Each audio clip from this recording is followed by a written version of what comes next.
Good afternoon, everyone. Welcome to this Discover the Possible webinar on analytics and big data, organised by Invenica, the technology development and consultancy company based here in London. My name is Michael Imeson, and I'm a senior content editor at Financial Times Live, the FT's conference division. I'm also a chartered member of the Chartered Institute for Securities and Investment, the CISI, and the deputy chairman of the CISI's FinTech Professional Forum. Joining me here today for this discussion are executives from 3 companies. First, we have Jean Ray, who's Director of Actuarial Services at KPMG Ireland. Jean is a Fellow of the Society of Actuaries in Ireland and a member of the Society's Data Analytics Committee, so numbers are very definitely her thing. Before KPMG, she worked as an actuary for a general insurance company. Then we have Richard Vilton, who is CEO and co-founder Emu Analytics in London, a company that creates real-time, privacy-compliant analytics and data monetization solutions for telecoms companies, local governments, and their smart city projects and other organisations. Richard set up the company in 2015, before which he was a manager of a new technology programs at Vodafone. And last, but of course not least, we have Mustafa Bounassa, who is the Chief Technology Officer for Invenica. Invenica has clients in many sectors, including financial services, retail and telecoms, to which it provides a range of technology services. And before joining Invenica, Mustafa was a digital solutions architect at Accenture, the large consulting firm. Now, I'd just like to say a few words about the topic. Businesses today are driven by the data they hold as much as by traditional business drivers such as product quality, customer service, innovation, profitability, shareholder value, and all that sort of thing. But there's so much data around these days that we now call it big data. And the toughest business challenges can be tackled with the effective analysis of this big data. Good data management depends on all the critical data sets for products, customers, sales, employees, and so on, being slotted into a governance framework. And then once the data is in that framework, it can be used for business critical functions such as understanding customer preferences, creating marketing campaigns, boosting sales, and ensuring compliance with anti-money laundering and other financial regulations. The growth in importance of statistics and data analytics and the rise of big data has led to an increasing use of the terms data science and data scientist. A data scientist is a statistician who uses a computer and machine learning to handle much more data than a traditional statistician ever could. And when in 2012, the Harvard Business Review called it the sexiest job of the 21st century, data science became a buzzword. Data scientists have been described as the rock stars of the financial world, highly sought after and earning big bucks. Data is an essential component of any business, but with so much data available these days, only skilled data scientists can make any real sense of it and put it to commercial use. Traditional statisticians and data analysts are increasingly regarded as too limited in their abilities and remit, and they're being replaced by these data scientists who combine statistical know-how with computer coding skills to create deeper insights on business data. And I'm surrounded by some of these eminent data scientists this afternoon. Now, I'll explain the format of this webinar. First of all, I'll ask each of our speakers to introduce themselves and tell us about their job roles, especially in relation to advising people on data. Then I'll ask them a few key questions, and listeners will be able to ask questions themselves via the webinar site, so please do send some in and I'll try to get them answered near the end. And there's a section on the site which explains how to send in the questions, and then we'll wrap up with some concluding remarks. So let's start with Jean Ray from KPMG. Jean, could you please tell us about your job and your interest in big data analytics? No problem, Mike. Good evening, everyone. So I'm Jean and I'm a director in KPMG's Actuarial Services practice based in Dublin. So I've been, I guess, working for over the last 12 years and with KPMG for the last 8. And as a senior actuary here, I guess I'm responsible for a portfolio of actuarial functional holder, reserve review and audit clients of the firm. I'm also involved in various Solvency II projects, which would include working with clients across internal model validation reviews, undertaking specific parameter reviews, standard formula assessments, and ORSA assessments as well. I guess my interest in data analytics would be obvious, really. I'm a qualified actuary by trade, and I guess my undergraduate degree would have been in maths and stats.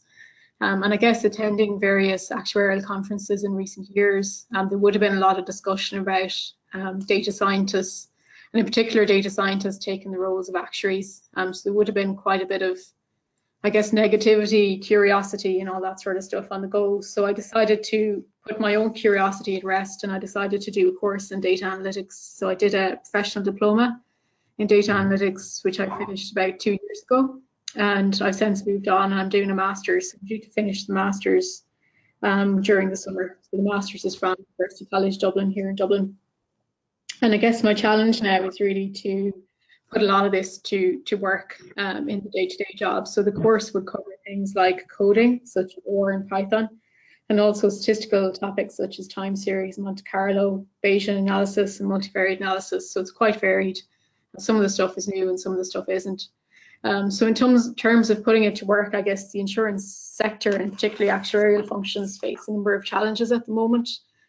So specific to that, I guess the Solvency II regulatory reporting deadlines are coming in by 2 weeks this year and next year. So for a team the size of ours here in Dublin, that's 2 weeks off, 2 years off our process over the next 2 years.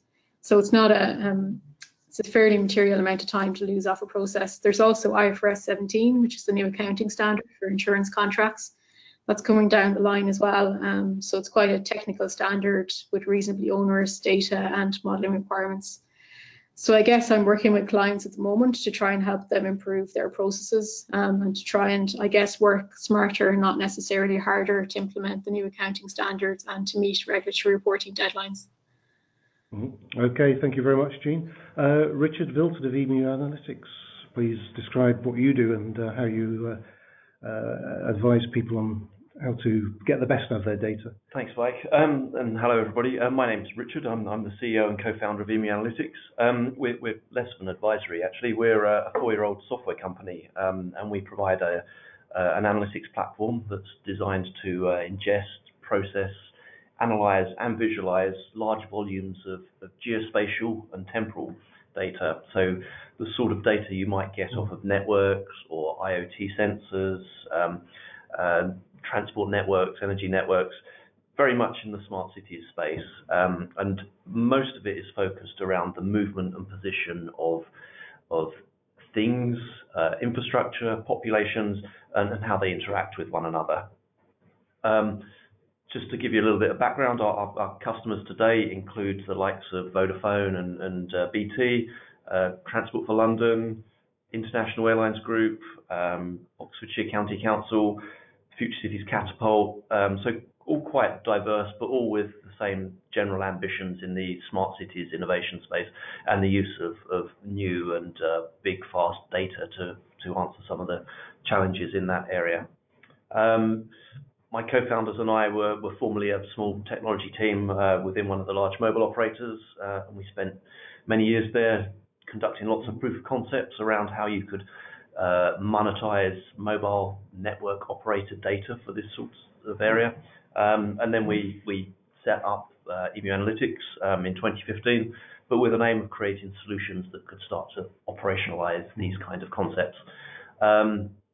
I guess the other area that we're focusing on is very much to make sure that the insights that are produced from these data sets can be made very accessible to business users and commercial users within an organization, and not just within the remit of the data science team, and therefore create more value from the data and the insights by disseminating that information to a much broader audience.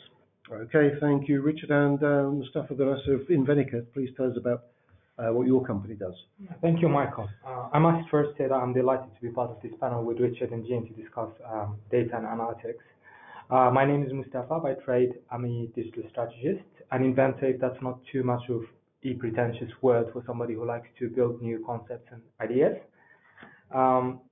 And of course, an emerging technology enthusiast, and big data and analytics is one of my interests. I have about 13 years of experience working in the IT sector, helping businesses transform through innovation, thought leadership, and of course, emerging technologies. I am the CTO of Invenica, which is an independent technology development and consultancy company based here in London, with the mission of helping businesses here in the UK and Europe across industries like financial services, retail, media and telecom, and others to create differentiation values and new markets and transform through the application of emerging technologies. And data and analytics, of course, is a key interest of ours and of our clients. Thank you, Mustafa. Well, that's everyone's introductory remarks. You're all involved in some fascinating work, but let's look at the broader picture now. This is a question for Richard to answer first, which is how is big data analytics being used by major corporations? And what benefits is it providing them with? And can you give us some particularly interesting examples? Sure. So we tend to work in sectors that include telco, infrastructure, energy and transport.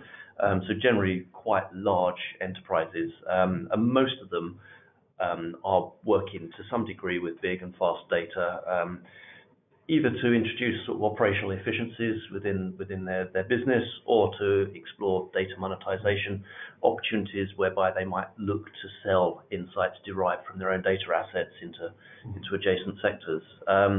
In the latter, I think it's the mobile operator is a good example of that in the data monetization. I mean, in the UK, currently all 4 of the mobile networks currently have commercial offerings where they turn the data that they generate from having tens of millions of devices connected to their network into aggregated insights about how populations interact with infrastructure.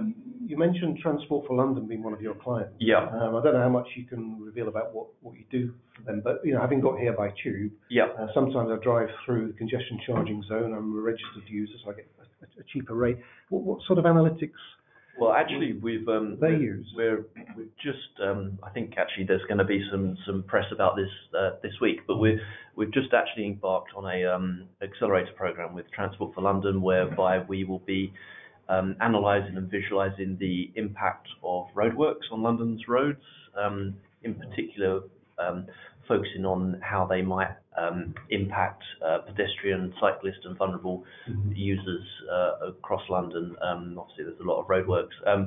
So in an example like that, it's very much around how they make their own core service, the provision of transport services, more effective through the use of new or different or integrated data assets. Mm-hmm. Jean, same question for you. How is big data analytics being used by large corporations, and what benefits does it give them? Yeah, I guess specifically I'll talk about insurance. I guess data analytics is playing a growing role in the insurance sector, and is already being used throughout the value chain of marketing, sales, underwriting, pricing and claims. So it's basically equipping companies to assess their risks better and therefore maximize return on their investments, while at the same time improving customer service and their overall efficiencies.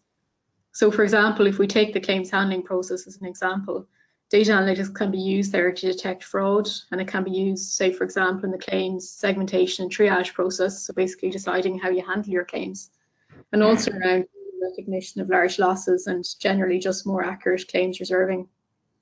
In a life insurance context, as you will know, if you have a life policy, it can take a while for a life insurer to underwrite a life policy. So what life insurers are starting to do now is to automate the underwriting process by using data analytics. And as part of that, they will be basically automatically accepting some risks that meet various criteria. I guess how could data analysis detect fraud then? Can you drill down a little bit more to give us an example of what the data that would, once it's been analysed, would show that the claim is being fraudulent? Yeah, so I guess there's a lot of off-the-shelf tools that are available to do it. So it's quite difficult actually to, I guess, explain simply what they're doing, but basically they'll be using algorithms to look through the claim information and identify characteristics of claims that could be considered fraudulent. So less familiar with the UK market, but say the Irish market, it could be your address, it could be solicitor, it could be various facets of the claim that individually might not seem very interesting, but when combined and when put through the algorithms, they can basically identify a claim that might be fraudulent and might need more investigation. And could that even go down to the wording that people use when they're making a claim?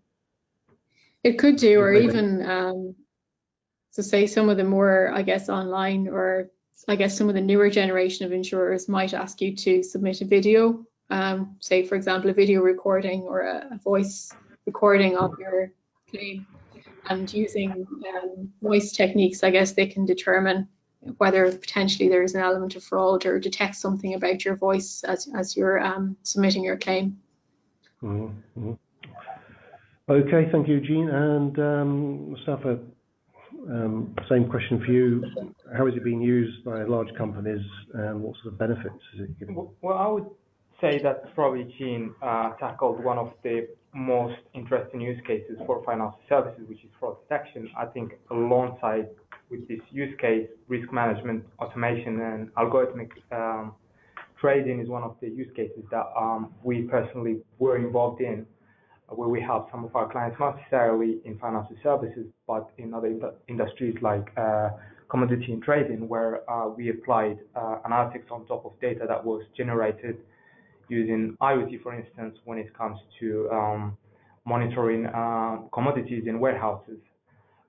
In terms of the industry itself, I think it's one of the few industries that relies heavily on data and understanding and having an insight of the data, whether it's for the customer or for the business stewards, is very critical for the industry. Recently, we're actually talking to some of the biggest traders out there about the use case that combines both doing analytics forecast on top of e-blockchain ledger, helping traders across the globe to access information from warehouses and communicate directly with financial institutions. And one of the asks that we were told to investigate is the likeliness of applying machine learning to predict pricings, for instance, or predict the quality of assets in these warehouses and transferring this information via blockchain. So I see data for these kind of industries as kind of the lower level infrastructure for the business to start building new values. And I think analytics is what helps guide the businesses to pick the right channels of investments. Mm-hmm. Now, your LinkedIn profile says that you help organizations create innovative ideas, products and experiences using emerging technologies, but crucially it says you help ensure that these concepts actually work. It's all very well having great ideas, but they've got to work, and that the public wants them and that they're commercially viable. So what would you say is the most exciting innovative concept that you're working on at the moment with Invenica that is proven that it actually works and your customers want it and it's saving them money or making them money? Well, I would say probably blockchain right now is a hot topic. We're working with one of the largest media and telecom businesses out there to investigate how they can monetize their KYC capabilities under the umbrella of privacy, of course. It's a very interesting use case given the sheer amount of data that they do have for their customers. And part of what makes this project unique is pairing all of this identity management value with other products that they do have and other partners that they have in their ecosystem, like in the space of connected cars, for instance, or other IoT providers.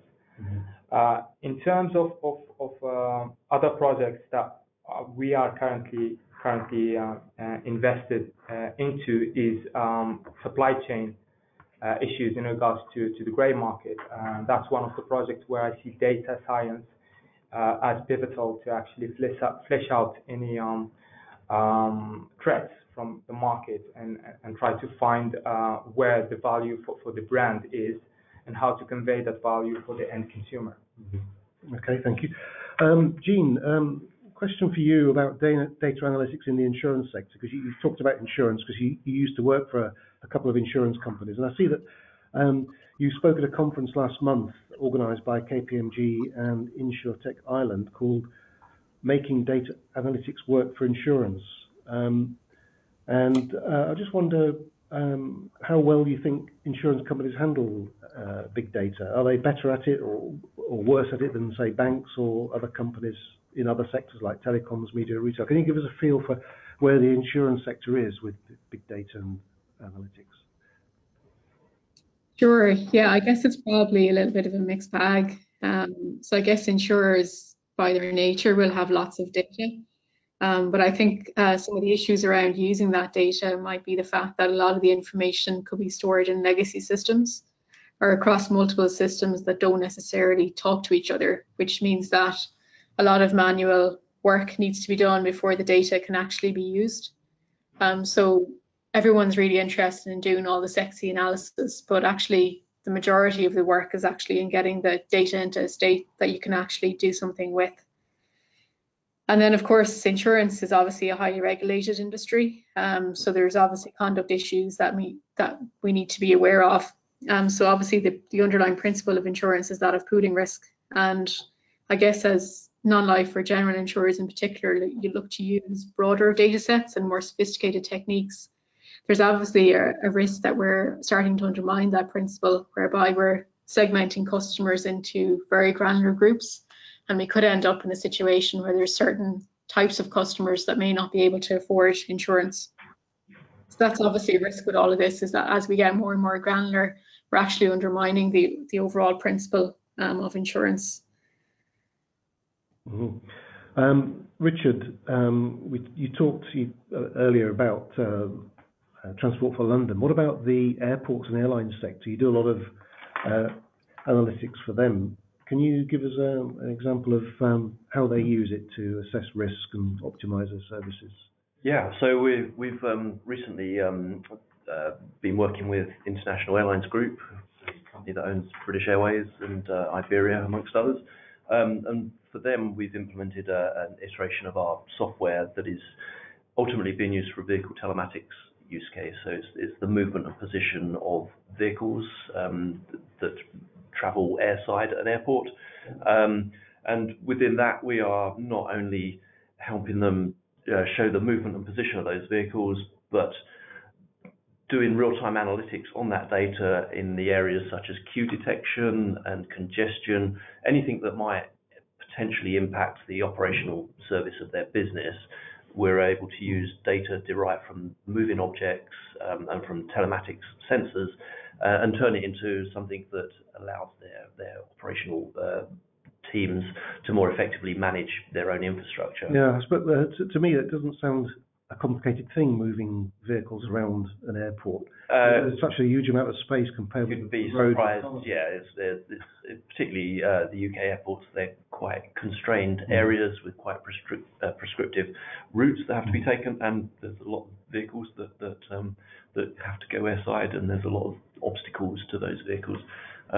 We have actually done also some work with them in relation to flight paths of aircraft and impacts of restricted airspace. So again, it doesn't necessarily matter where the data is derived from, but certainly we focus on things that generate data, and those data have a location point and a time point, right. And we string all those together, analyze them, and then visualize them through our software. Right. And another aspect of what you do that I found unusual, I didn't think there was a need for it. On your website, you have these maps showing the height of buildings throughout England and Wales. I think every city is covered. Well, who would want to know the heights of buildings? Well, quite a few people actually. I mean, everybody from. So we actually produced that data as a little bit of a PR exercise initially. What we wanted to demonstrate was that we could apply geographical analytics to some different data sets that hadn't been necessarily used in that manner before. Without getting sort of too technical, we used open data that the UK Environment Agency had published. This was aerial LiDAR data, so effectively data collected by LiDAR, which I guess is, for all intents and purposes, it's similar to radar in its methodologies. That was published as open data. We also took open data from Ordnance Survey around the outline of buildings. By bringing these two together, we were able to compute the height of every building in the UK. And we produced a data set to that effect. And we then also publish and visualize that data through our website. But how could that be used? Well, so when we initially put it up for download as a data set in its own right, we had a lot of interest post Grenfell, as you'd imagine, with downloads from local authorities who were trying to understand the number and proximity of high-rise buildings within their areas. We've had airports download it. You'd hope they know where most of the tall buildings are, but we've had insurers, the mobile and communications networks. Well, they might want to put an antenna on top. Not so much that. Well, there is that, but they also do cluster analysis. So anything that might interfere with radio signals, such as a big, 30-story block of glass. So there's lots of people who are interested in the heights of buildings, and we continue to offer that data. Even fire services, rescue services, wanting to understand heights of buildings so they can factor that into their rescue plan. So yeah, there's actually a much larger audience for that information than is first imagined. Mm-hmm. Yeah. Now, go back to Mustafa. I asked you earlier what was the most exciting innovative concept you're working on in the realm of data analysis, your firm. But outside your sphere of work, I wonder what you would think is the most exciting development that uses data that you're not working on. And I just jotted down here a couple of ideas like Elon Musk's SpaceX or Volkswagen driverless cars, or to be a bit more pedestrian about it, Bank of England's real-time gross settlement, the RTGS renewal program. I imagine these three projects I just mentioned at random use a lot of data. Are there any particular innovations you think could spring to mind? And I think innovation can be tackled from a technology point of view, but also from a business and strategy point of view. I think data insight is arguably one of the most important assets an organization in industry could have. And the use of data insight can help decision makers make evidence-driven decisions instead of relying on their intuition. And I think if I have to pick a favorite project or case study in this area, it would be Airbnb, where data science was a cornerstone to build the business. And the business today is a profitable unicorn company that witnessed 43,000% growth in just the last 5 years. I would say that every emerging technology enthusiast would love to work on one of these projects. SpaceX is certainly a very ambitious program. Autonomous vehicles are very exciting as well, and I had the privilege before to work with both Peugeot and Renault to develop their telemetry platform and driver behavior capabilities, etc. If I had to pick something within that space, I would probably choose a small business called Pop-Up that was set up by Airbus and Ital Design to create the first modular, fully electronic autonomous vehicle that can actually fly, which I think is much more innovative than just a self-driving car. In my own experience with emerging technologies, one of the projects that I worked partially on before is proving how much social media and data from the end user can be very valuable to the end consumer. And the MVP that we've built to one of the electronic manufacturers around the world helped them to actually scrap what's on social media, whether to understand what their customers thought about their leaked product concepts, or measure the success and failures of launched products, and of course understand what the customer base think about the competition and their products. Mm-hmm. Jean, I wonder if you could tell us what you think outside your own sphere of work. What is the most interesting use of data that you've come across? You've said earlier that you've got a degree or a diploma in data science, so you've obviously looked at this quite broadly. Yeah, I actually think well, it's probably kind of related to what I'm working in, but I think the use of wearables is quite interesting. So, the use of wearables has grown, I guess, a lot in recent years, and I guess it will continue to do that. So I guess there's multiple benefits. So companies obviously can obviously price risk better can offer tailored products to consumers. And similarly, consumers can actually just make better life choices by, just using, I guess, the output of the wearable devices. So I think there's certainly benefits for both consumers and companies in that regard. I guess, though, there is risks around all of this. So there's ethical issues, there's issues around who stores the data, how private the data is. So I think while there's benefits to data analytics and data science, there's obviously new risks as well being I guess, raised by all of this, which we probably need to think about. Yeah. And Richard, exciting innovations using data outside what you actually do. Yeah, well, I guess we're trying to be as close to the forefront of It seems like space anyway. I guess ultimately all areas of analytics. I guess what we try to make sure is that there's some kind of value-driven purpose for doing it, and I think with the emergence of lots of IoT sensor-derived data, and also the greater accessibility of network-derived data allows a lot more questions to be posed by businesses and organisations that maybe they haven't considered answering previously. So I think in general, it's the emergence of all these new big fast data sources that is most exciting to us, because that then opens up a whole load of possibilities of problems that could be solved by analysing and presenting insights from that data. Well, enough of all of the benefits. Let's look at the barriers to big data analytics. Mustafa, what sort of obstacles do you come up against in your work, such as the complexity of the technology, finding the right staff to gather and process all this data, complying with data protection regulations? Well, from our perspective in delivering technology services, Michael, I think the right skill staff approaches to implementation or complexity of the technology are not something that we view as a barrier. IT in general is the core of our business, and we need to be excellent in having the right people with the right skills in order to help our clients. And that's actually one of the added value that we can provide to them.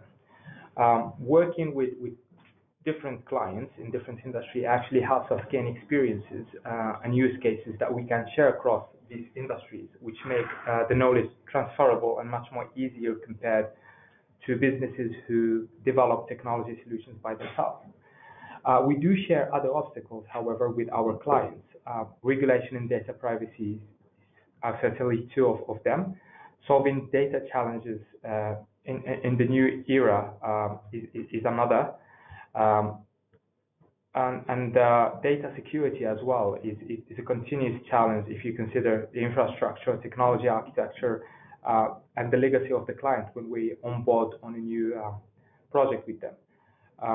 This issue is usually less or more challenging based on the client and how much collaborative they are. I think the other thing that we face as a technology service delivery business is disparate data sources in big organizations. We work with organizations that are spread across the globe, and sometimes making sense of the data that they have in multiple locations is quite a hassle, and in most cases it does create gaps and might lead to the wrong insight.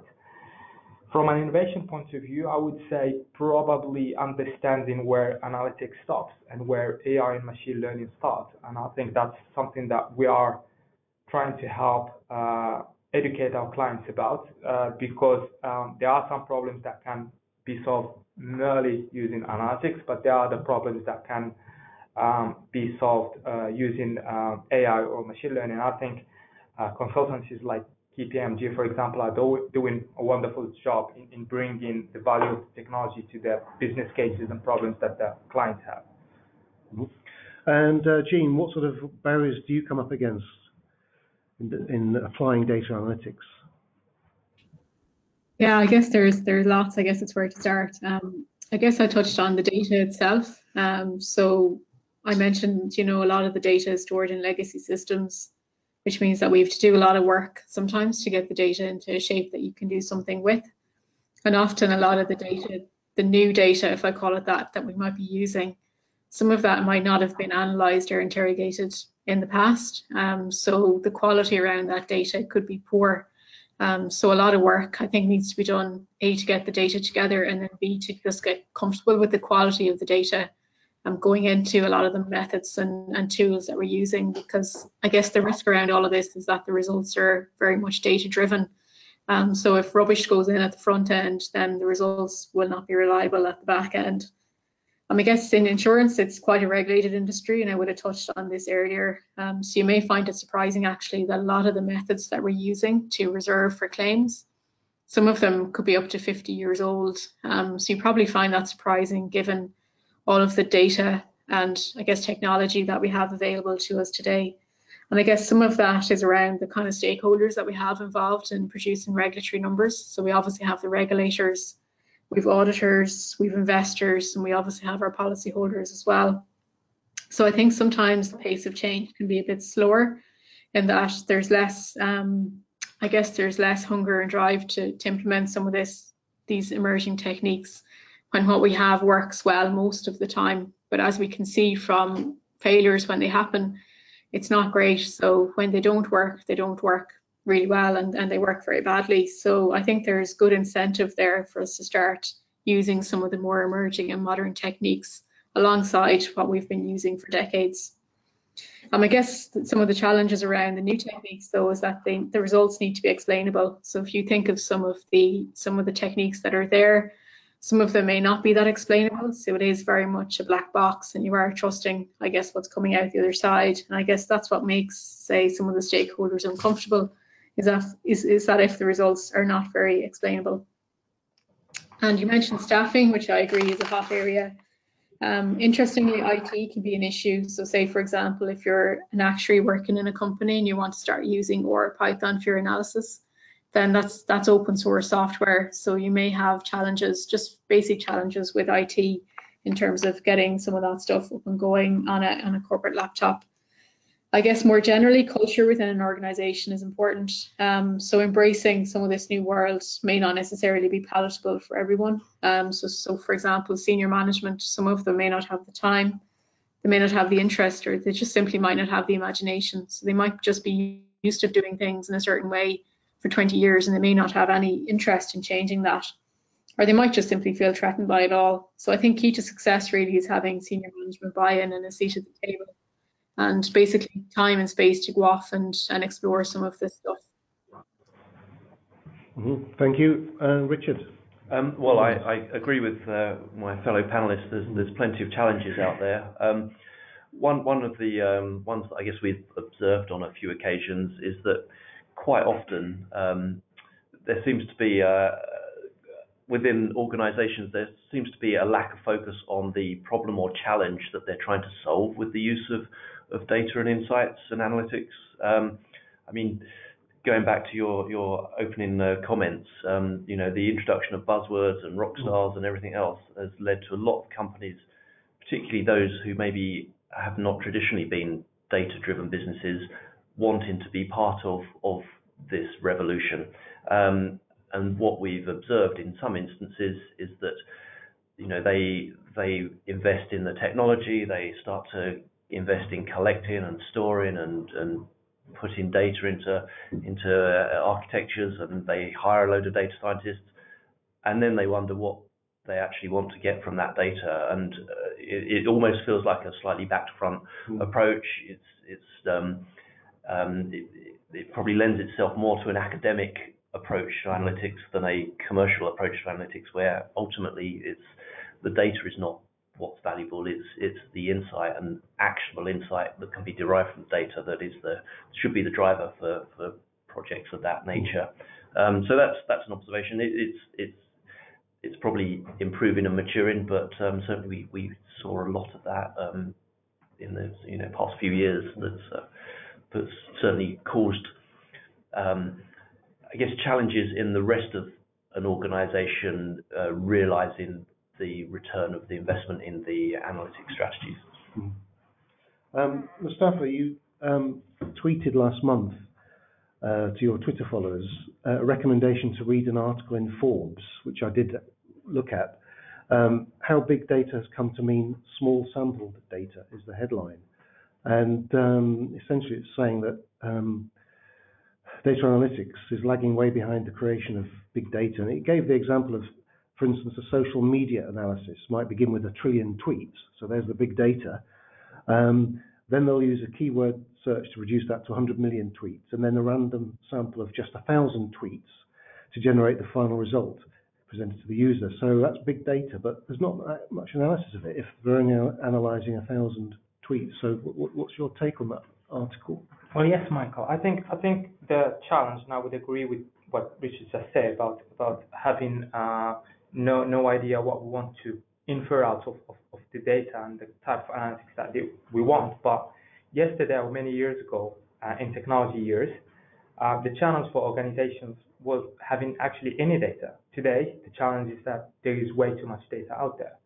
Last year, Forbes actually produced a research where they stated that we produced about 2.5 quintillion bytes of data every day at our current pace. And this pace is actually growing because of IoT. And just to emphasize how much it's growing, 90% of all the data in the world was generated in the last 2 years. Now, all of this data can provide a tremendous amount of insight and knowledge, of course. The question is that insight meaningful? One of the biggest challenges that we have today, for instance, is we can't trust academic journals to tell us scientific truth, even though research is actually based on data. This is also valid for organizations. The reality is we have the right tools, but we don't necessarily use them properly. Data visualization tools, for example, are very advanced today, and with the implementation of new concepts like 3D mapping, augmented realities, etc., and new user-friendly experiences, displaying insight into user interface is much more user-friendly. And with machine learning and artificial intelligence, adding an intelligence layer that is more mature to provide more insight, actually, I don't think the technology is actually lagging behind. What I think is lagging behind is the practices. And applying these practices and aligning with ethical standards is what we need to be careful about. And that's where consultancies and integrator can help. And just to state one of the bad examples is what happened with Cambridge Analytica and Facebook, and that shows how much powerful the technology is and what you shouldn't use the technologies for. Mm-hmm.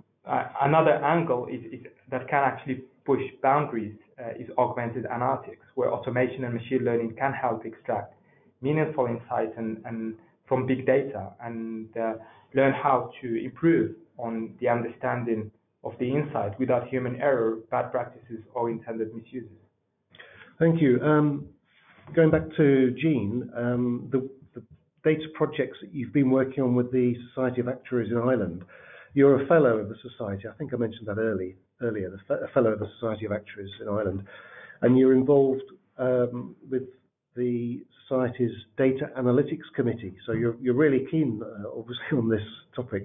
But what sort of work does the committee do? What sort of fascinating projects has it completed recently? Yeah, so I guess the role of that committee really is to promote actuarial skills within a wider fields context. So we're basically just trying to, I guess, raise awareness of the actuarial skill set and I guess how it can cover a lot of the bases that a data scientist would cover.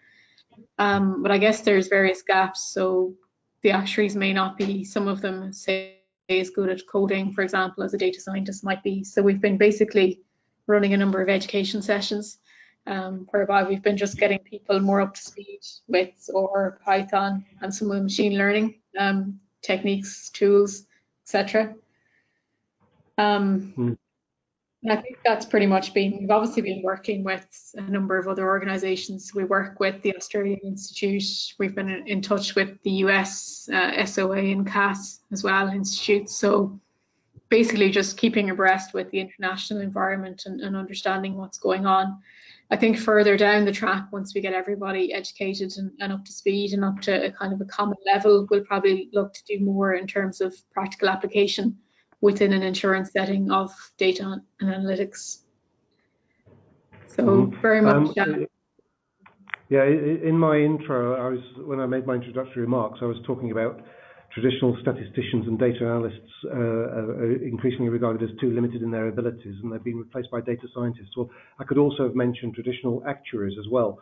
And it was interesting that what you were saying in your introduction about how even though you're good at numbers, an actuary has to be, you still felt you needed to build on that core skill by taking qualifications in data analytics. Do you find that a lot of actuaries are going down that route? It's an interesting question, I think. So when we speak with companies, we're discussing, whether they hire data scientists or whether they teach. So the thing about a data scientist versus an actuary is the data scientist will be very good at coding and very good at statistics, but wouldn't necessarily be an insurance domain expert. So I guess the data scientists that come out tend to be generalists and wouldn't necessarily have specific domain expertise. So is it easier to teach the data scientist insurance, or is it easier to teach the actuary data science? So there's probably a bit of both going on at the moment. So what we're seeing is that a lot of insurance companies are hiring data scientists, but not necessarily setting up a data science function. So they're basically mixing the data scientist with the other insurance, I guess, domain experts, and trying to get the best of every world in that way. Because I think the observation made earlier is that the data itself isn't the asset, it's the insights from the data. So if you were to give the data scientist the data without much knowledge of insurance, you could be kind of disappointed, I guess, with some of the outputs. So it is, I guess, very much a mixing of skill sets. And I guess what I was trying to do was bridge both, because like you say, the profession can become a bit narrow in terms of just focusing on regulatory numbers and reporting, or we can try and keep abreast of all the new emerging techniques and stay relevant more generally within organizations rather than narrowing to just regulatory reporting, for example. It seems to me that it'd be easier to be an actuary to then develop that data science expertise than to be a data scientist and learn how to be an actuary. That sounds as if it would be a very difficult way around of doing it. So by actuaries doing what you've done, you've probably become very saleable commodities on the labour market. And I suppose that's what you're hoping to promote through the Society and the Data Analytics Committee. Exactly, yeah, it's to promote the broader skill set. So for example, banking will be an obvious example whereby a lot of the skills will be similar, but the actuarial profession hasn't really managed to gain huge traction there. So there could be other reasons such as cost, but so yeah, you're right, it's very much the skills that we have are pretty common with the data science skill set. The coding might be a bit short, but I think the profession is starting to recognize that and is introducing specific coding exams. So yes, certainly it's about, I guess, broadening out the skill set and advertising it as being, I guess, relevant in lots of other wider fields. It's essentially a case of breaking down the silo, I guess, and the association with just insurance, because the skills are universal. Yeah. This is a question for the three of you. An article I wrote not long ago on data scientists. It was what we've just been discussing, but there's somebody, and you may have come across him, a statistician called Nate Silver. It's in Wikipedia, N-A-T-E, that's his first name, Silver. If you just Google his name on Wikipedia, it comes up. He gave a speech to the American Statistical Association a few years ago, and he said that the job title, data scientist, is just a sexed up term for a statistician, and that people shouldn't berate the term statistician. In other words, there's nothing wrong with being a statistician. So this chap, Nate Silver, has been very cynical, really, or skeptical of the term data scientist. He thinks it really is just another buzzword. I wonder if any of the three of you have anything to comment about that, Richard. Well, I don't know the gentleman, but I do disagree to some extent. I think actually a data scientist is way more, and is actually probably not a single person or a single role. I mean, ultimately, it's someone who understands a business and its challenges and its problems and how it operates, understands data that is available either within that business or externally, has the ability to interpret and analyze that data, has the ability to present that information quite often to an audience that is non-technical and maybe senior, it might be CEOs, not people that are trained. So ultimately, they need a mix of technology, statistician, commercial development, presentation, marketing, consultancy. Very broad. Actually, the role that the kind of rock star definition of data scientist needs to encompass is huge, and actually there's probably very, very few people that actually are able to do all those elements. So, my interpretation is this unicorn data scientist that is dreamt of is probably more likely a team of individuals who have a very broad range of skills that are able to, understand problems, understand businesses, understand challenges, work with data, produce the output, and then present it in an insightful manner that someone can actually act on it. Mustafa, do you have anything to say on that? I think Richard expressed brilliantly what I think as well. I would say that I think it's a little bit naive to say that a data scientist is basically a statistician. Unless, of course, and this is a question for the more older audience here, if statisticians before in the past used machine learning and AI to prove some of the values for the businesses.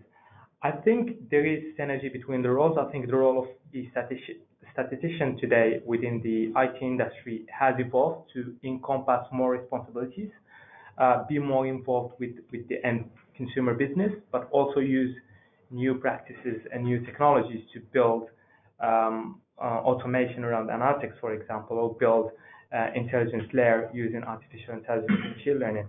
And I think as a role itself, and I agree with Richard on this, a data scientist is not necessarily one person doing everything.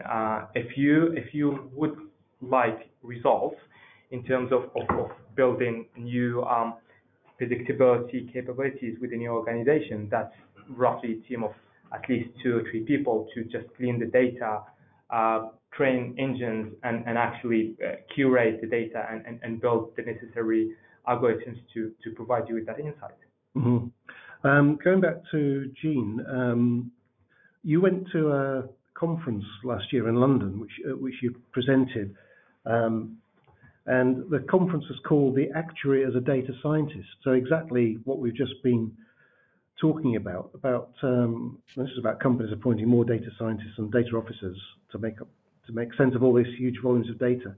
Did you learn much from that conference about the role of the actuary in setting up and running the data science department? Because it's obviously a big discussion point now, isn't it? If there are actually conferences called "The Actuary as a Data Scientist." Yeah, it was. It was probably an oversubscribed event, and I guess we've been running various events here locally as well. And the latest one actually was at the Society of Actuaries Life Forum, and we ran opposite an IFRS 17 session, and I think we won hands down in terms of data analytics versus IFRS 17 in terms of interest.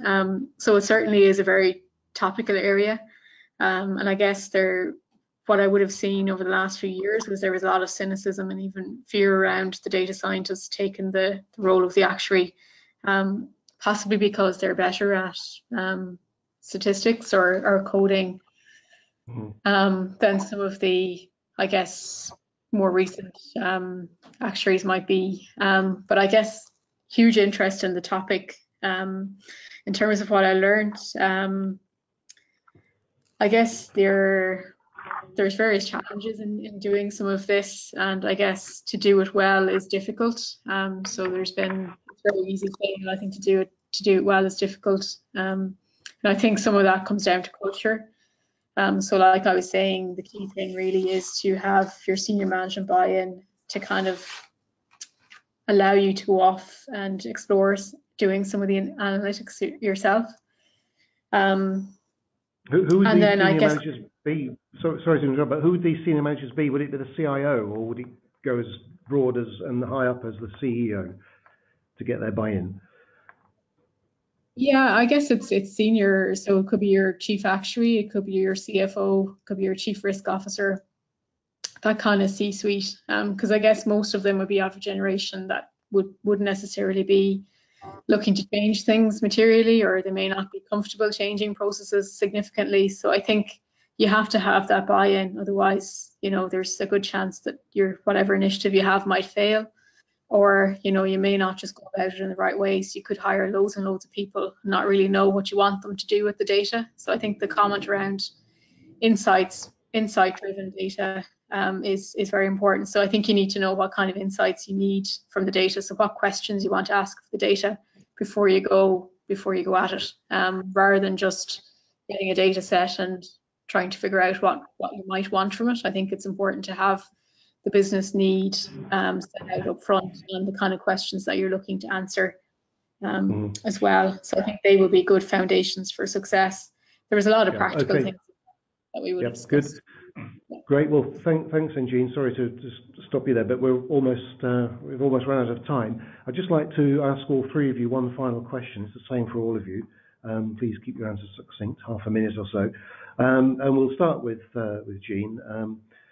Out of everything you've said today about the topic of analytics and big data, what is the single most important thing you'd like listeners to remember?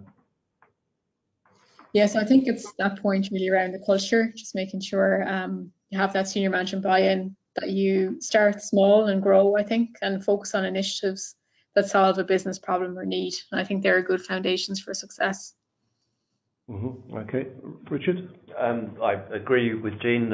You know, put your attention into understanding the value of the insights that you're going to produce, and it's not about building up the data architecture at the outset. It's understanding the problem and challenge that you can solve through the production of analytical insights. And then when you know the problem that you can solve, then you can understand if you've got the data and the capabilities to answer that question. Mustafa? For me, I would probably say the importance of data insight, or more precisely, meaningful data insights for organization. Having insights inferred from your data doesn't necessarily mean that you have the right information to support your decisions. Data-driven organizations are more likely to grow faster, have better customer satisfaction rates, and more efficient processes. And I think every organization should have data insight as part of their agenda continuously as they grow. Yeah, that's great. Thanks for your insights. And what I take from that is that, based on your final comments, there's got to be a true business need for the data. You're not just crunching these numbers for numbers' sake. You've got to liaise with the business to make sure that you're all singing from the same hymn sheet, to use a horrible cliche, and make sure there are no gaps in understanding between the data scientists, the analysts, and the business, what the business needs. So thank you very much, all three of you, for taking part. This has been a live broadcast, which has been recorded, and it's going to be uploaded to Invenica's website soon for everyone to look at again if they wish and share with your colleagues. So thank you very much to Jean Ray, Richard Vilton, and Mustafa Benassa. Thank you. Thank you. Thank you. Thank you.